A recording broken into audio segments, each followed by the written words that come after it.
आज मी दोंडाच्या रस्त्यावरील घनकचरा संकलन केंद्राच्या इथं उभा आहे। शहादा नगरपालिकेच्या अंतर्गत असलेल्या या जागेवर शहरातून किंवा परिसरातून जेवढाही घनकचरा गोळा होतो त्याचं संकलन विलगीकरण या जागेवर होत असतं। मागील काही काळापासून प्रचंड प्रमाणामध्ये नियोजनाच्या अभावी नगरपालिकेने पूर्णपणे दुर्लक्ष केल्यामुळे देखील संपूर्ण कचरा व्यवस्थापन कोलमडलेलं आहे आणि निश्चितपणे आता नवीन नगरपालिकेची बॉडी आलेली असल्यामुळे सर्वात प्रथम या जागेचा विषय किंवा घनकचरा व्यवस्थापन कसं असलं पाहिजे याच्यासाठीचा सुरुवात आम्ही केलेली आहे। आज घनकचरा संकलन करणारी जी ज्यांना टेंडर दिलेलं आहे ती टीम आणि त्याच्यासोबत या जागेवर नगरपालिकेच्या माध्यमातून होत असलेले जे बांधकाम विभागामार्फत जे होत असलेले कामं आहेत याचा आज आढावा घेतला आणि निश्चितपणे एक गोष्ट निदर्शनास आली की घनकचरा संकलन करणारी जी टीम आहे त्यांच्यामध्ये आणि बांधकाम विभागाचा समन्वय नसल्यामुळे फार मोठ्या प्रमाणामध्ये इथे गोंधळ झालेला आहे।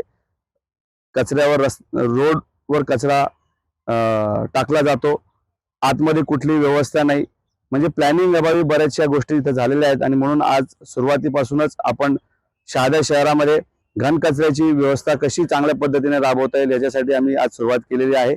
खरं तर मागच्या काही दिवसापासून या जागेवर खूप मोठ्या प्रमाणामध्ये अव्यवस्था आहे, रोडवर कचरा टाकला जातो आणि त्यामुळे नागरिकांना प्रवाशांना फार मोठ्या प्रमाणामध्ये त्याची अडचण सहन करावी लागते आहे। आज आम्ही प्रशासनाला नगरपालिकेच्या प्रशासनाला सोबत घेऊन सूचना दिलेल्या आहेत की येत्या 2 दिवसाच्या आत रोडवर असलेला सर्व जो घनकचरा आहे तो कंपाऊंडच्या आतमध्ये आला पाहिजे।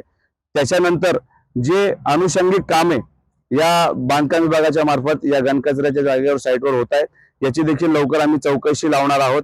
कुठल्या पद्धतीने टेंडर झाले, नक्की काय नियोजन आहे। खरं तर शेतकऱ्यांसाठी खत उपलब्ध करून घेण्यासाठी बायोमायनिंगची प्रक्रिया राबवण्यात आली, फार मोठ्या प्रमाणामध्ये निधी खर्च करण्यात आला, परंतु मागच्या 2 वर्षापासून सदर हे जे खत झालेलं गोळा केलं होतं ते देखील त्याची विल्हेवाट झाली नाही आणि पुन्हा तीच घाण इथं जमा होते आहे।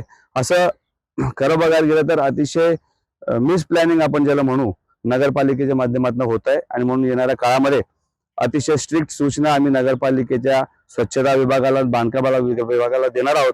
जास्तीत जास्त प्रमाणामध्ये योग्य रीतीने घनकचरा संकलन कसं होईल, त्याची विल्हेवाट कशी लागेल याच्यासाठीचा आमचा प्रयत्न असणार आहे। येणाऱ्या नवीन वर्षामध्ये स्वच्छता पंधरवड्यावर राबत संपूर्ण शहादा शहरामध्ये सर्व नवनिर्वाचित नगरसेवकांच्या प्रभागांमध्ये असतील किंवा संपूर्ण शहादा शहरामध्ये सर्व नगरसेवकांना सोबत घेऊन कुठल्या पद्धतीने आपल्याला हे शहादा शहर अधिक स्वच्छ कसं करता येईल, अधिक सुंदर कसं करता येईल याच्यासाठी आम्ही प्रयत्न करणार आहोत। माझी सर्व शहरवासियांना देखील विनंती आहे की कचरा संकलन करणाऱ्या ज्या गाड्या येतात त्याच्यामध्ये आपण कचरा टाकावा, शक्यतोवर सर्वीकडे आपण तशी व्यवस्था करण्याचा प्रयत्न केलेला आहे। रस्त्यावर कचरा टाकू नये, गटारींमध्ये कचरा टाकू नये, त्याच्यामुळे देखील फार मोठ्या प्रमाणामध्ये दुर्गंधी वाढते आहे। सर्व शहादेकरांना सोबत घेऊन येणाऱ्या काळामध्ये लवकरात लवकर एक चांगलं स्वच्छ शहर कसं आपण सगळेजण मिळून निर्माण करू शकू यासाठी प्रयत्न करणार आहोत। सर्व शहादेकर तसंच सर्व नवनिर्वाचित नगरसेवक, लोकप्रतिनिधी आपल्याला याच्यामध्ये सहकार्य करतील। आदरणीय आमदार साहेबांना देखील आम्ही याच्यामध्ये सहभागी करून घेणार आहोत, त्यांचं देखील मार्गदर्शन मोलाचं असणार आहे। त्यामुळे सर्वांना सोबत घेऊन शहादे शहराचं घनकचरा व्यवस्थापन आणि स्वच्छतेमध्ये जास्तीत जास्त आपण भर कशी टाकू शकू याच्यासाठीचा आमचा प्रयत्न असणार आहे। त्याला सर्वजण, सर्व पत्रकार बांधव देखील सहकार्य करतील अशी अपेक्षा करतो। धन्यवाद।